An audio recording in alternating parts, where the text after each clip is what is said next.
ध्यान से समझिए, जब भारत पाकिस्तान का विभाजन हुआ तो उसी समय पाकिस्तान दो भाग में था। एक इधर वाला जो एरिया है इसे हम लोग कहते थे पश्चिमी पाकिस्तान, जो मेन पाकिस्तान का एरिया है। और ये जो आज आप बांग्लादेश देख रहे हैं, ये बांग्लादेश नहीं था, बल्कि ये उस वक्त पूर्वी पाकिस्तान था। पूर्वी पाकिस्तान के लोग बंगाली भाषा को बोलते थे।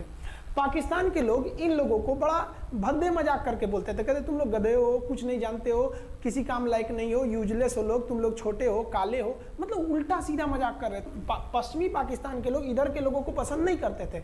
हो गया नहले पे दाला 1970 में। 1970 में इस पूर्वी पाकिस्तान के शेख मुजीबुर रहमान चुनाव जीत गए और वो यहाँ के प्रधानमंत्री के पद के चुनाव जीत गए। अब यहाँ की आर्मी ने क्या किया, उनको शपथ ही नहीं दिला रहे थे। इसलिए 70 के चुनाव जीतने के बाद शेख मुजीबुर रहमान जब देखे कि ऐसा है, तो उन्होंने अपना भाषण दिया 7 मार्च को और कहा कि अब हम इस पूर्वी पाकिस्तान को एक अलग देश बनाएंगे जिसका नाम रहेगा बांग्लादेश। इस भाषण की वजह से आर्मी ने, पाकिस्तान की आर्मी ने 25 मार्च 1971 को गिरफ्तार करके अब पश्चिमी पाकिस्तान में अरेस्ट करके बंदी बनाकर रख दिया और यहाँ पर जुल्म करना चालू कर दिया। कहाँ पर भाई? तो पूर्वी बंगाल में, पूर्वी पाकिस्तान में, पूर्वी बंगाल में नहीं, पूर्वी पाकिस्तान में इन्होंने जुल्म करना चालू कर दिया। शेख मुजीबुर रहमान के गिरफ्तारी के विरोध में यहाँ मुक्ति वाहिनी नाम कर एक विद्रोही गुट तैयार हो गया था। लेकिन पाकिस्तान के, पश्चिमी पाकिस्तान के लोगों ने इस पूर्वी पाकिस्तान पे इतना भयानक जुल्म किया कि इस पूर्वी पाकिस्तान में इस पश्चिमी पाकिस्तान के लोगों ने यहाँ पर 30 लाख लोगों को कटवा दिया। 30 लाख लोगों को कटवा दिया। 4 लाख महिलाओं का बलात्कार कर दिया। अपने देश के 4 लाख औरतों का रेप किया यहाँ पे। इतना भयानक वो दृश्य है कि अगर हम उसको YouTube पे दिखा देंगे ना, तो YouTube हमारे ऊपर क्लेम करेगा, भैया आप ये सब इतने भयानक दृश्य नहीं दिखा सकते। आप अंदाजा लगाइए इनकी क्रूरता का। ये अपने देश पर इतना भयानक जुल्म कर रहे हैं। इतना भयानक जुल्म किया इन लोगों ने कि शेख मुजीबुर रहमान की गिरफ्तारी के बाद इस जुल्म का नतीजा ये हुआ कि अप्रैल 1971 तक भारत में यहाँ से लोग भाग के आ गए कि भैया हम जिंदा रहेंगे तब तो।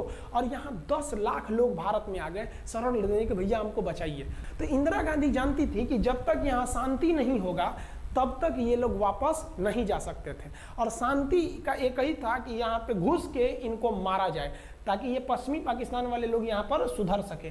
तो इंदिरा गांधी ने इसके लिए बात की जनरल फील्ड मार्शल मानेकशॉ से। उन्होंने सेना प्रमुख मानेकशॉ से कहा, सैम मानेकशॉ से, कि आप अभी युद्ध कीजिए, हम आदेश देते हैं, आप अभी युद्ध कीजिए बांग्लादेश पे। हम अपने पड़ोसियों को इस तरह मरते नहीं छोड़ेंगे, आप इस पे हमला कीजिए। उस समय ये पूर्वी पाकिस्तान था। मानेकशॉ ने कहा कि ना, हम हमला नहीं करेंगे। कही अरे क्यों? कहा कि आप महीना देख रही हैं, अप्रैल का महीना है। अप्रैल के महीने का मतलब बरसात का दिन सर पे है और बरसात के समय पूरब का हाल क्या होता है, एकदम भयानक बाढ़ आ जाती है। और उन्होंने एग्जाम्पल भी दिया कि सिकंदर की फौज भी हाथी लेके आई थी और कीचड़ में फंस गई थी कि अगर यहाँ हम लड़ जाते हैं तो यहाँ बरसात रहेगा, हम यहाँ उलझ जाएंगे, ये एरिया सूखा रहेगा, चाइना का ऊपर से एरिया सूखा रहेगा, ये हमला कर देंगे, हमको 3 ओर से लड़ाई लड़ना पड़ेगा। मानेकशॉ ने इंदिरा गांधी से कहा कि आप 2-3 काम कर लीजिए। कब तक के लिए?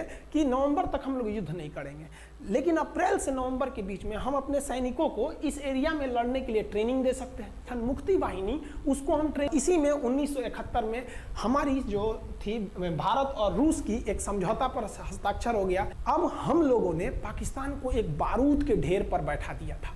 इंतजार था तो इस बात का कि उस बारूद में एक चिंगारी की और तब पाकिस्तान तबाह हो जाता। इत्तेफाक देखिए, उस बारूद के ढेर पर खुद चिंगारी जलाई पाकिस्तान ने। कैसे? तो समझिए कैसे। हम लोग का था कि इधर हम लोग ऑफेंसिव हो जाएंगे, मतलब इधर भयानक हमलावर हो जाएंगे, और इधर हम लोग डिफेंसिव रहेंगे, मतलब इधर कम हमला करेंगे, ताकि हम लोग का मेन मकसद पाकिस्तान से युद्ध नहीं था। हमारा मेन मकसद था हमारे अपने बांग्लादेशी भाइयों पर जो जुल्म हो रहा था, जो उनकी बहनों को रेप हो रहा था, इतना भयानक किया था वहाँ पर पाकिस्तानियों ने कि बाप के सामने बेटी का रेप करते थे और उसके बाद बाप को मार के कहते थे तू भी रेप कर। इतना मतलब मानवता पूरी खत्म कर दिया गया वहाँ पर। तो भारत ने कहा कि इधर हम डिफेंसिव रहेंगे। पाकिस्तान को ये खबर लग गई कि भारत ना इधर कमज़ोर है, अरे भैया इधर हम कमजोर थोड़ी हैं, इधर कम सैनिक रखे हैं और इधर हम भयानक रखे हैं, तो इसका मतलब ये थोड़ी है कि हम कमजोर हो जाएंगे। भैया कहा जाता है ना कि सोनार के घर का कचड़ा भी बनिया के बादाम से महंगा बिकता है। देखिए हम लोग ठंडी का इंतजार ही कर रहे थे कि पाकिस्तान ने गलती कर दिया, उसने 3 दिसंबर को अचानक हमला कर दिया श्रीनगर पे, पठानकोट पर, चंडीगढ़ पर, यहाँ पर आगरा हवाई अड्डे पर तबातोड़ हमला कर दिया। एयरफोर्स का इतना भयानक हमला पाकिस्तान का भारत पर हुआ कि भारत देखते रह गया, धड़ धड़ धड़ पाकिस्तान की जहाजें एंट्री मार गई सब भारत में, उसकी एयरफोर्स एंट्री कर दी। इतना भयानक हमला था, इतना भयानक कि भारत का एक भी सैनिक नहीं मरा। समझ रहे ना कितना भयानक हमला था। अरे भाई आप यहाँ पर घुस जाएंगे हमारे देश में तो क्या हो जाएगा भैया, मूस मोटैयन लोढ़ा हुईन, हाथी घोड़ा थोड़े हुईन। भारत तो इसी का इंतजार कर रहा था। देहात में कहावत कहा जाता है कि रोए के रानी तले अखिए खुदा गई। भैया हम प्लाने कर रहे थे कि हमला करने के लिए कि आप हमारे पे हमला करिए दीजिए। अब विश्व का भी दबाव नहीं आएगा हमारे ऊपर कि भैया हमला तो आपने किया है, अब हम लोग छोड़ेंगे नहीं। भारत एकदम दृढ़ निश्चय कर लिया। इसी बीच पाकिस्तान को एक खतरनाक खबर लग गई। क्या थी खबर भाई? तो देखिए पाकिस्तान को खबर लगी कि भारत की ज़्यादातर फौज इस पूर्वी पाकिस्तान की ओर डिप्लॉयड है और यहाँ राजस्थान के जैसलमेर जिला में एक जगह है लोंगेवाला।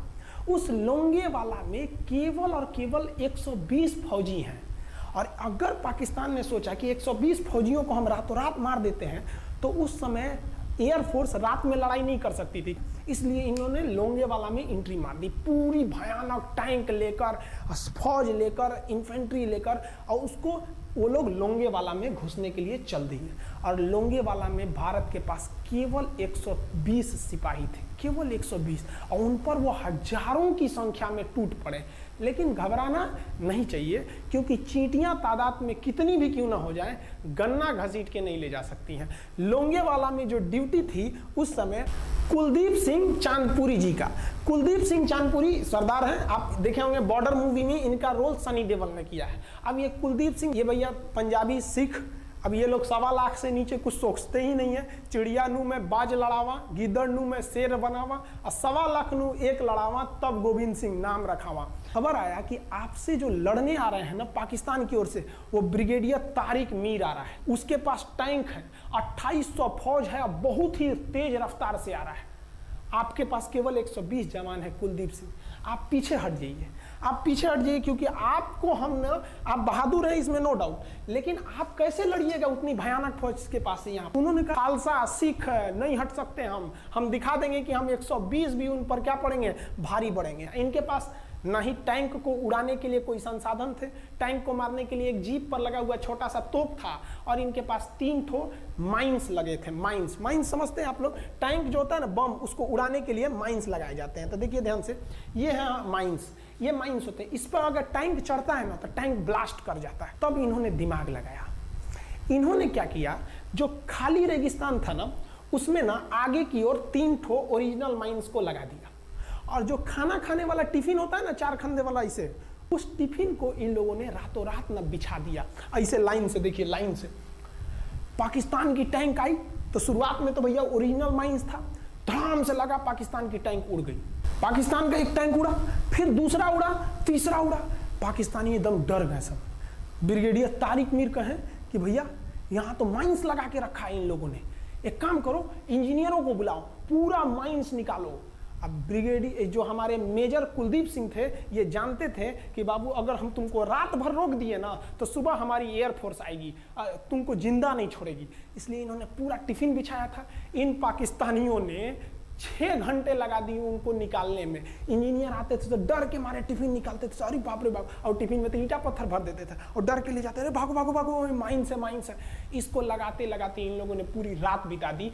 3 बज गया, 3 बजे इनको पूरा सन्नाटा दिखा कि भैया ये तो टिफिन है, ये रेगिस्तान में ये तो टिफिन है। अब उन्होंने कहा कि आदेश दिया कि हमला करो। तो कुलदीप सिंह जो थे चांदपुरी, उन्होंने बालू के बीच में ऐसे गड्ढे बना रखे थे और अपने फौजियों को ना 2 किलोमीटर एरिया में बिछा दिया था, एक उधर एक इधर एक इधर। तो चारों ओर से फायरिंग होती थी। पाकिस्तानियों को लगी ना कि भैया हमको गलत इंफॉर्मेशन मिल गया है, 120 गो मिल के ऐसे थोड़े मारेगा सब। सोचो उधर से गोली इधर से गोली, धड़ाधड़ बम गोला दारू सब चल रहा है यहाँ पर। इतना भयानक कहीं कोई 120 आदमी मिल के ऐसे मारता है? नहीं भाई, इतना भयानक ऐसे सुनसान एरिया में कहाँ से कौन मार रहा है? एकदम तबाही मचा दिया। कुलदीप सिंह चांदपुरी ने क्या तबाही मचाया था, आप देखना चाहते हैं तो देखिए उन लोगों ने क्या तबाही मचाया था। ये है पाकिस्तान का टैंक, ये धज्जी उड़ गया था टैंक का, थुथुर तूर दिया इसका यहाँ पे। ये देखिए टैंक का, पाकिस्तानी देख रहे हैं कि भैया सब चक्का गया। बताइए ये चांदपुरी साहब को ऐसा करना चाहिए? ये कोई वीडियो गेम खेल रहे हैं? मार के धज्जी उड़ा दिया। अरे पाकिस्तान बच्चा है, अपने बच्चा है, बिगड़ गया, आराम से मारिए। ऐसे एकदम धज्जी उड़ा दिए हैं बेचारा सबको। पाकिस्तान के टैंक को धज्जी उड़ा के उस पर भारतीय सैनिक खड़ा होकर फोटो खिंचवा रहा था। फोटो खींचे, फोटो खींच। उस समय सेल्फी नहीं था ना, तो आगे से फोटो खींचना, फोटो खींचे। यहाँ पे आने वाली पीढ़ियों को ये प्रेरणा देगी। बताइए इतना सुंदर गाड़ी लेके आया था पाकिस्तान मारने के लिए। हाँ बेचारा ऐसे मारा जाता है? हाँ अरे ब्रिगेड मेजर साहब आप भी, बच्चा है, बच्चा को थोड़ा आराम से मारिए। देखिए इसका थोबड़ा बिगाड़ दिया गाड़ी का। ओहो, ऐसे नहीं मारना चाहिए, लेकिन क्या कीजिएगा, बच्चा बिगड़ जाता है तो धोना ही पड़ता है। ये हाल कर दिया रात भर में। सोचिए रात में इतना बुरा मारा, दिन में दिखता तो कुछ डाल रहा पूरा। एकदम भयानक तबाही मचा दिया मेजर कुलदीप सिंह चांदपुरी ने। इनके आगे कौन खड़े थे? ब्रिगेडियर पाकिस्तान के ब्रिगेडियर साहब। ब्रिगेडियर साहब को कहने लगी भैया ये तो बहुत बुरा मार रहा है सब। तब तक हो गया ये वक्त, हमारे जो हंटर जहाज थे उस समय, जो जहाजें थी वो हंटर जहाज थी। ये हंटर जहाजें रात में नहीं उड़ सकती थी, लेकिन दिन में उड़ सकती थी। रात भर तक कुलदीप सिंह चांदपुरी ने ऐसा कूचा पाकिस्तानियों को, इतना कूच दिया कि भोर हुआ तो बाकी का कसर पूरा कर दिया हमारे हंटर विमानों ने। ये हंटर विमान जब आए सब तो इतना भयानक तबाही मचाए सब पाकिस्तान के जहाजों का कि आप हुलिया देखेंगे ना पाकिस्तान के टैंक का, ऐसे पड़ गया ये सब। टैंक पूरा तबाह हो गया है सब, पूरी तरह ध्वस्त हो गया इतनी भयानक युद्ध में। 3 तारीख को पाकिस्तान ने हमले की शुरुआत की और ये 4 तारीख का शकल देखिए पाकिस्तान का। इतना भयानक धज्जी उड़ा दिया पाकिस्तान का जिसका कोई हद नहीं। पाकिस्तानियों को दुम दबा के भागना पड़ा। ब्रिगेडियर साहब भागे, कहें कि भाग भैया न तो ये सब जान ले लेगा सब। हम लोगों ने पाकिस्तान के टैंकों को अपने यहाँ रख लिया है म्यूजियम में। आज भी जाके देखिएगा ना तो इन टैंकों को डर के मारे पाकिस्तानी छोड़ के भाग गए कि भागो भाई यहाँ पर। 120 जवानों का जलवा था और पाकिस्तानी कहते हैं कि हिंदुस्तान के लोग क्या लड़ेंगे। अरे भैया हम चीन पे वीडियो बनाए थे, आप पे नहीं बनाए थे, जो आप लोग हम लोग को बोल रहे थे कि पाकिस्तान हिंदुस्तानियों की औकात नहीं। देखिए अभी हम आपको औकात दिखाते हैं आपकी। ये आपका टैंक है, आके ले जाइए, हिम्मत है तो लेके जाके दिखाइए यहाँ पर। हाल तो ये हो गया था ना कि हम लोगों ने जो पाकिस्तानियों की जान ली थी ना, डर के मारे वो लाश उठाने नहीं आए थे, लाश को गिद्ध खा गए थे सब। हम लोग बोल रहे थे कि भैया हम गोली नहीं चलाएंगे, लाश लेके चल जाओ। हम नहीं जाएंगे, तुम लोग रेगिस्तान को कब्रिस्तान बना दिए हो। रेगिस्तान को कब्रिस्तान हम लोग हमला करने आए थे, शुरुआत तो तुमने किया था यहाँ पे। तो ये गिद्ध खाए थे सब, सफाई उफाई का काम ये किए थे सब। अब पाकिस्तान हम लोग को धमकी देता है। आज भी वो नहीं सुधरे हैं। आज भी हमने जो चाइना पे वीडियो बनाया था उस पर वो हमको धमकी देता है कि भारत की आर्मी कुछ नहीं कर सकती। अरे भैया आप सोचिएगा भी मत, अभी के समय में तो मत सोचिएगा। जानते हैं क्यों? देख लीजिए इधर अभी कौन बैठा है भारत में, समझ में आ रहा है? आप लोग तो पहले पाकिस्तान वाले लोग इस बात पर रिसर्च कीजिए कि इनमें ज़्यादा खतरनाक कौन है आपके लिए। हमको तो यही ज़्यादा खतरनाक लगते हैं भाई, समझ में आया आप लोग को? तो अभी देखिए ध्यान से, यहाँ पर पाकिस्तान ने जो हार हुई थी लोंगेवाला में, ये हार में पाकिस्तान की तो कमर टूटी और पाकिस्तान का पूरा मनोबल टूट गया कि ससुरा 120 गो मिल के ऐसे कैसे धो दिया सब। बताइए इतना भयानक धोया जाता है। तो ये शुरुआत तो इन्होंने किया 3 तारीख को, 4 तारीख को हमने धो दिया। अब बचा नेवी। नेवी कहे कि भैया आर्मी को मौका दिए, एयरफोर्स को मौका दिए। रात में आर्मी धोई, सुबह में एयरफोर्स धोई, हम नहीं धोएंगे क्या? हम भी धोएंगे। नेवी कब पहुंची? 5 दिसंबर 1971 को कराची पहुंच गई। और कराची में जब पहुंची ना तो कराची को तबाह कर दिया। इतना भयानक बम्बार्डमेंट किया कराची पर कि कई दिन तक कराची बंदरगाह पर आग लगा था। और बंदरगाह को तो उन्होंने ऐसा धज्जी उड़ाया जिसे लग रहा था सिंधु सभ्यता बना दिया उनको। तो पाकिस्तान की, पश्चिमी पाकिस्तान का कमर टूट गया। पाकिस्तान वालों ने कहा कि ससुरा सब बोल रहा था सब कि हम इधर डिफेंसिव है, यानी ज़्यादा हमला नहीं करेंगे, ज़्यादा हमला इधर करेंगे। ससुरा इधर कैसे मार रहा होगा सब, अभी इधर भी बताते हैं कैसे मारा सब। ये कराची पहुंच गया। आप देखेंगे क्या हाल किया था सब कराची पे। कराची में जब मारा गया था ना इन पाकिस्तानियों को, तो ये पाकिस्तानी भाग गए थे सब ग्वादर में। ये ग्वादर भाग गए, अभी इनसे ग्वादर भी जाने वाला है, पूरा राज्य चला जाएगा इनसे, बलूचिस्तान। छुप के गए थे लोग ग्वादर बंदरगाह पे। अगर हम झूठ बोल रहे हो तो आप खुद पता कीजिएगा अपने यहाँ के इतिहास में भाई, हिंदुस्तान ये ग्वादर बंदरगाह पे छुप गए थे सब। आप देखिए कराची का क्या हाल हुआ था उस समय, हमारे एयर नेवी ने क्या हाल किया था। पाकिस्तान का जितना जहाज बस मिल जाए कि भैया ये जहाज किसका है, तो भैया जब पता चले कि भैया ये जहाज पाकिस्तान का, ये हाल हो जा रहा था जहाज का। यहाँ देख लीजिए इनका पूरा ध्वस्त का, भैया ऐसे मारा जाता है। हाँ अरे भाई बच्चा को बच्चा की तरह मारना चाहिए। इंडिया की नेवी ने भी हद कर दिया, बताइए इस तरह मारा जाता है। हाँ यहाँ देख लीजिए पूरा का पूरा धज्जी उड़ा दिया इन लोगों को। अरे भाई बच्चा है, बिगड़ गया है तो थोड़ा सा आराम से ना मारिएगा, कि देख रहे हैं इस तरह से मारा पूरा पाकिस्तान के, कराची बंदरगाह उड़ गया तो पूरा का पूरा धज्जी उड़ा दिया। अभी शुरुआत हुए युद्ध के केवल 2 दिन हुए हैं, आप दिल थाम के रखिए, अभी युद्ध लंबा चलने वाला है। 3 दिसंबर को स्टार्ट किए, 4 दिसंबर को हम लोग लोंगे वाला धो दिए, अब 5 दिसंबर को कराची। अब पाकिस्तान ने ना भारतीयों को तबाह करने के लिए, भारत का सबसे खतरनाक जहाज था INS विक्रांत। INS विक्रांत को बर्बाद करने के लिए ना इसने यहाँ से भेज दिया INS PNS गाजी को। गाजी एक पनडुब्बी थी, उसको आदेश दिया गया कि जाके मार के आओ, किसको, विक्रांत को, क्योंकि अगर विक्रांत जहाज डूब जाता तो वाकई उस समय हमको युद्ध जीतने में बहुत दिक्कत आ जाती। तो ये गाजी कैसे डूबा, इसको हम लोग एक खराब जहाज से मार दिए। तो अब इधर समझते हैं कि जब उधर इतना भयानक धोए हैं तो इधर कितना बुरा धोए होंगे, इसको बारे में हम लोग समझते हैं। भारतीय सेना अब पूरब की ओर क्या क्या काम की, इसको ध्यान से समझिए। ये मुक्ति वाहिनी जो थी बांग्लादेश की, वो अंदर ही पाकिस्तानी फौजियों को मार रही थी गली कुची में दौड़ा दौड़ा के, क्योंकि इन पाकिस्तानी फौजियों ने वहां पर रेड किया और इनका साथ दे रही थी इधर से हमारी इंडियन आर्मी और ऊपर से हमारा एयरफोर्स। ये तबाह कर दिए थे, इनको भागने के लिए भी जगह नहीं था। और इसी में इनका सबसे बड़ा सरदर्द बन गया था इंडियन नेवी, क्योंकि इनको जो मदद थी, देखिए ये पूर्वी पाकिस्तान है, इनको मदद जब भी मिलेगी तो इधर से ही मिलेगा। अब बताइए यहाँ से तो कोई जाएगा नहीं, बेवकूफ़ भी नहीं होगा जो इधर से मदद करने जाएगा, रास्ते में ही एयरफोर्स मार के गिरा देती थी, ट्रक वगैरह जाएगा नहीं, तो नेवी से ये इन लोग मदद देते थे। भैया यहाँ पे जो इनके फौजी लड़ रहे थे उनको खाना पीना भी खत्म हो गया था। अब इनको बर्बाद कर दिया भारत। INS विक्रांत, INS विक्रांत उस समय का बहुत बड़ा जहाज था इस साउथ एशिया के देशों का, और यहाँ से उस इतना बड़ा जहाज था कि उसके ऊपर से लड़ाकू जहाजें उड़ती थी। वो एयरफोर्स यहाँ से भी बम मारता था, मिसाइलें मारता था, ऊपर से लड़ाकू जहाजें और हेलीकॉप्टर छोड़ देता था, जो ताकि मुक्ति वाहिनी को कोई दिक्कत ना है। मुक्ति वाहिनी मारती थी और आर्मी पूरी तरह से उसने यहाँ से हमारा विक्रांत ने चटगांव बंदरगाह को तबाह कर दिया। अब बांग्लादेश का देखिएगा वर्तमान में, उस समय तो पूर्वी पाकिस्तान था, ये चटगांव उस समय पाकिस्तानी आर्मी नेवी का एक बहुत बड़ा केंद्र था। इधर हम लोग ने उड़ा दिया कराची, इधर उड़ा दिया हम लोग ने चटगांव। अब मुक्ति वाहिनी को कोई खास दिक्कत नहीं आ रहा था।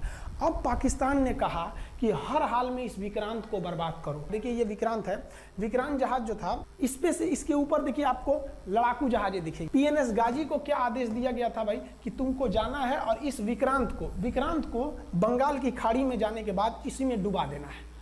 अब पाकिस्तान वालों का इतना दिन तो अच्छा था नहीं, भारतीय खुफिया एजेंसी को पता चल गया कि पाकिस्तान की पनडुब्बी वो समुद्र के अंदर अंदर चलती है, उसको साइलेंट किलर कहा जाता है। पाकिस्तान की पनडुब्बी चल दी है पश्चिमी पाकिस्तान से बंगाल की खाड़ी की ओर, ये अरब सागर से बंगाल की खाड़ी की ओर चल दिया। अब विक्रांत को बचाना हर हाल में जरूरी था, इसलिए हम लोग विक्रांत को छुपा दिए, मतलब थोड़ा सेफ्टी दे के रखने लगे। और इस PNS गाजी जो था, आप PNS गाजी को देखेंगे, PNS का मतलब था पाकिस्तानी नेवल शिप, PNS गाजी, ये मारने आ गया किसको, विक्रांत को। इस PNS गाजी को अगर कोई मार के डुबा सकता था तो वो था INS राजपूत। लेकिन ये जो INS राजपूत आप इमेज में देख रहे हैं, ये उस समय समस्या क्या था इस INS राजपूत के साथ, क्योंकि इसके इंजन में कुछ खराबी आ गई थी और ये बिगड़ गया था, और बिगड़ के इसको विशाखापट्टनम पे बनाया जा रहा था, रिपेयर किया जा रहा था, इंजन ही गड़बड़ हो गया था। तो भारतीयों का यहीं पे दिमाग काम आया। भारतीयों ने सोचा क्यों ना हम PNS गाजी को खुद बुला के लाएं, कहां पर, विशाखापट्टनम पे। तो लोगों ने कहा कि भैया ये आएगा विशाखापट्टनम में, कि आओ INS राजपूत हमको मार दो। तो कहा कि नहीं, देखिए कैसे आएगा। भारतीयों को पता था कि हिंदुस्तान में पाकिस्तानियों के कुछ ना कुछ जासूस होंगे और वो पाकिस्तान को पल पल की खबर दे रहे होंगे। भारतीयों ने क्या किया, आईएनएस विक्रांत के जितने भी अधिकारी थे उनसे कहा कि आप लोग अपने अपने घर फोन कीजिए कि हम विशाखापट्टनम आ रहे हैं, तुम लोग हमको छुट्टी मिला है, विशाखापट्टनम में 10 दिन रुकेंगे, हमारे लिए तुम लोग खाना पीना अच्छा से बनाओ। लड़कों से उन लोगों को खबर खिला दिया। विशाखापट्टनम में जितने मछुआरे थे उनको कहा गया कि आप लोग हट जाइए, बहुत बड़ा जहाज आने वाला है, बहुत बड़ा जहाज विक्रांत आ रहा है, यहाँ पे आप लोग खाली कर दीजिए, आईएनएस विक्रांत आ रहा है। यहाँ पर क्या किया गया, ऑर्डर दिया गया, बहुत सारे फल सब्जी अंडा ब्रेड कि भैया ये इतने बड़े जहाज के लिए जा रहा है, 6 महीने का खाना चाहिए। ये खबर आग की तरह फैल गई पाकिस्तानियों को। अब पाकिस्तान में खबर लग गई कि भैया आईएनएस विक्रांत यहाँ नहीं है, आईएनएस विक्रांत विशाखापट्टनम पे है। अरे बकलोलवा, विशाखापट्टनम यमराज इंतजार कर रहा था आईएनएस राजपूत। ये गधा जो था पीएनएस गाजी, ये मुड़ गया किधर की ओर, विशाखापट्टनम की ओर। और विशाखापट्टनम पर चुपचाप शांति से खड़ा हुआ जहाज आईएनएस राजपूत इंतजार कर रहा था। तो पानी के अंदर अंदर आओ, ये अभी बाहर निकला हुआ है, पानी के अंदर रहती है। और आईएनएस राजपूत देखा कि ये आ रहे हैं, वो आईएनएस राजपूत को मारता कि इससे पहले ही आईएनएस राजपूत मार के तबाह कर दिया पीएनएस गाजी को। पीएनएस गाजी पर को डूबने के बाद पाकिस्तान को बहुत बड़ा सदमा लग गया। पाकिस्तान को यह एहसास हो गया कि अब हम कभी नहीं जीत सकते हैं, क्योंकि ये पीएनएस गाजी अमेरिका से खरीदा हुआ एक बहुत ही शक्तिशाली पनडुब्बी थी जिसे कोई डुबा नहीं सकता था। और हम लोगों ने उसको इस जहाज से डुबाया जो जहाज खराब हो चुका था, जिसका इंजन खराब था। भारतीय सेना का मोराल पूरे 7वें आसमान पर था और पाकिस्तानी दिन पर दिन बर्बाद हो रहे थे। अब पाकिस्तानियों को लगा अब क्या करेंगे, तो पाकिस्तानियों ने अमेरिका में यूएनओ में